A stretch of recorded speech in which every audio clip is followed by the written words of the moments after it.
আজ আমি তোমাদের সামনে নিয়ে চলে এসেছি কাঁচকলার কোপ্তা।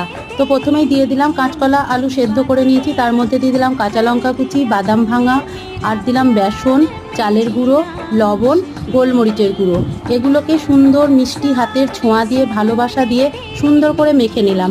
মেখে নেওয়ার পরই গোল গোল আকার করে বড়ার আকার তৈরি করে নিলাম। তারপরেই তেল গরম করে কড়াইতে দিয়ে দিলাম বড়াগুলো। খুব সুন্দর করে লাল করে আমরা এগুলোকে ভেজে নেব। ভেজে তুলে রেখে দেবো। রেখে দেওয়ার পর ওই তেলের মধ্যে দিয়ে দেবো গোটা গরম মশলা ফোড়ন। এরপর আমরা মিক্সিতে আদা, জিরে, ধনে, টমেটো, কাঁচা লঙ্কা, শুকনো লঙ্কা সুন্দর করে বেটে নেওয়ার পর কড়াইয়ে মশলাটা দিয়ে দেবো। দিয়ে দেওয়ার পর খুব ভালো করে কষিয়ে নেওয়ার পরে যখন কষানো ভালো করে হয়ে যাবে দিয়ে দেবো জল। জল ফুটে উঠলেই দিয়ে দেবো বড়াগুলো। বড়াগুলো দিয়ে দেওয়ার পর যখন একটু ফুটে যাবে তারপরে আমরা কসুরি মেথি আর ঘি ছড়িয়ে নামিয়ে দেবো। তৈরি হয়ে যাবে আমাদের গরম গরম কাঁচকলার কোপ্তা কারি।